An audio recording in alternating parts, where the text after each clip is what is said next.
बाळासाहेब विखे पाटलांचं स्वप्न पूर्ण करायचं होतं आणि म्हणून यावेळेस ते स्वप्न पूर्ण करण्याची जबाबदारी आम्ही त्यांच्या सुपुत्रांनाच राधाकृष्ण विखे पाटलांना दिली आणि त्यांना सांगितलं, बघा स्वप्न पूर्ततेपर्यंत आम्ही आलो आहोत, आता पूर्ण करण्याची जबाबदारी तुमची आहे आणि मी विश्वासाने सांगतो की पुढच्या 5-7 वर्षात टप्प्याटप्प्यानं हे संपूर्ण पाणी आम्ही गोदावरीच्या खोऱ्यामध्ये आणू आणि त्यानंतर महाराष्ट्रातला आणि विशेषतः आपला जो नगरचा भाग आहे, जो मराठवाड्याचा भाग आहे, इथल्या दुष्काळाला भूतकाळ केल्याशिवाय आम्ही राहणार नाही, अशा प्रकारची जबाबदारी आम्ही घेतली आहे. त्यामुळे पहिल्या पिढीचं स्वप्न तिसरी पिढी करते आहे आणि चौथी पिढी पण तयार आहे त्या स्वप्नाला ताकद देण्याकरता. त्यामुळे मला विश्वास आहे की निश्चितपणे एक मोठं परिवर्तन हे ज्या प्रकारे त्या काळात घडलं तसंच ऐतिहासिक परिवर्तन या कालावधीमध्ये देखील आमच्या माध्यमातून या ठिकाणी आम्ही निश्चितपणे करू.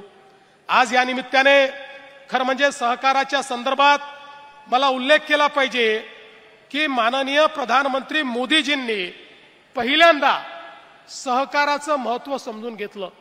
या देशामध्ये इतके प्रधानमंत्री झाले, इतकी सरकार आली, पण सहकार विभाग महत्वाचा आहे, हा परिवर्तन करू शकतो असं कधी कोणाला वाटलं नाही.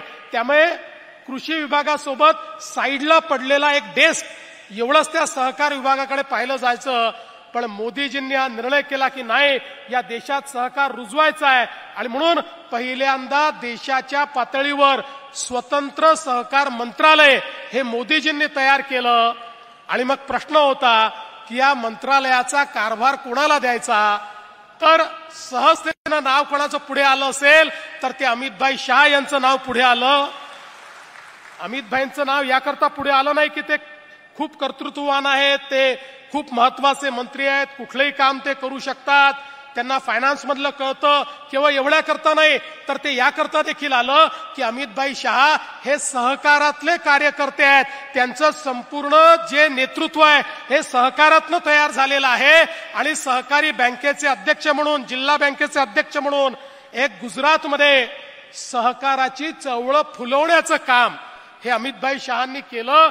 त्यामुळे सहकारातला कार्यकर्ता म्हणून पहिले सहकारिता मंत्री ही अमितभाईंना जबाबदारी मिळाली. आणि त्यानंतर आपण बघतोय एका पाठोपाठ एक अमितभाईंनी जे धडाकेबाज निर्णय या ठिकाणी सहकार क्षेत्राकरता घेतलेले आहेत. अनेक लोक जे या सहकार क्षेत्रावर आपली मक्तेदारी समजायचे तेही आता तोंडात बोटं घालू लागले की अमित शहा इतके निर्णय करतात कसे. मग ते आपल्या सगळ्या सहकारी कारखान्यांकरता असतो, इतर सहकारी संस्थांकरता असो किंवा अगदी आपल्या प्राथमिक सोसायटीपासनं तर दूध सोसायटीपर्यंत प्रत्येक गोष्टीचं पूर्णपणे रिबिल्डिंग करणं, त्याचं पुनर्निर्माण करणं, त्यात प्रशिक्षण आणणं, त्यात टेक्नॉलॉजी आणणं आणि या प्रत्येकाला त्या ठिकाणी निधीची उपलब्धता करून देणं. आज एकट्या महाराष्ट्राला वेगवेगळ्या पद्धतीनं त्यांच्या विभागाच्या माध्यमातून महाराष्ट्रातल्या संस्था बळकट करण्याकरता 8 ते 10 हजार कोटी रुपये हे माननीय अमितभाईंनी त्या ठिकाणी उपलब्ध करून दिले. आणि म्हणून खऱ्या अर्थानं सहकार चळवळ ही रुजवण्याचं काम अमितभाई करतायत. आणि आता या ठिकाणी अजितदादा विखे पाटील साहेब, अमितभाईंनी आपल्याला जबाबदारी नव्याने दिलेली आहे. आता सहकार क्षेत्रामध्ये आपल्याला एक नवीन सर्क्युलर इकॉनॉमी तयार करायची आहे आणि त्याकरता आता हे सगळं नॅशनल फेडरेशन वगैरे हे थंड पडलेलं आहे, हे काहीच करत नाही.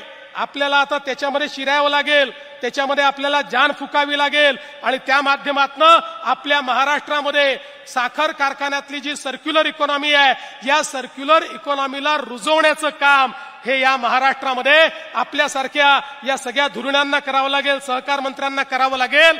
आणि आम्ही देखील आपल्या पाठीशी खंबीरपणे उभं राहू हा विश्वास व्यक्त करतो. मी विखे पाटील साहेब आपलं राजेंद्रजीचे आभार मानतो की आपण आमच्या शेतकऱ्यावर संकट आलं तर आपण 1 कोटी रुपये हे मुख्यमंत्री सहायता निधीला दिले. मी याकरता आभार मानतो की काही लोक छोट्या मनाचे झाले आहेत.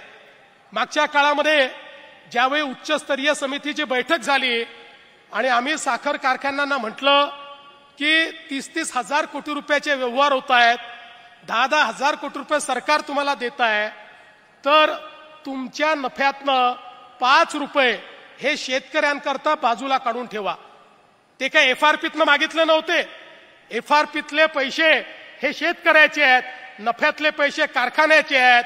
आपण जर विचार केला तर या ठिकाणी 200 कारखाने आहेत, फार तर 25 लाख रुपये एका कारखान्याला त्या ठिकाणी आपण बाजूला शेतकऱ्यांकरता काढून द्यायला सांगितलं तर त्या कारखान्यातल्या काही लोकांनी, सगळ्यांनी नाही पण काही लोकांनी असा गजब उभा केला आणि म्हणाले शेतकऱ्याकडनं तुम्ही पैसे वसूल करताय, शेतकऱ्याकडनं पैसे वसूल करताय.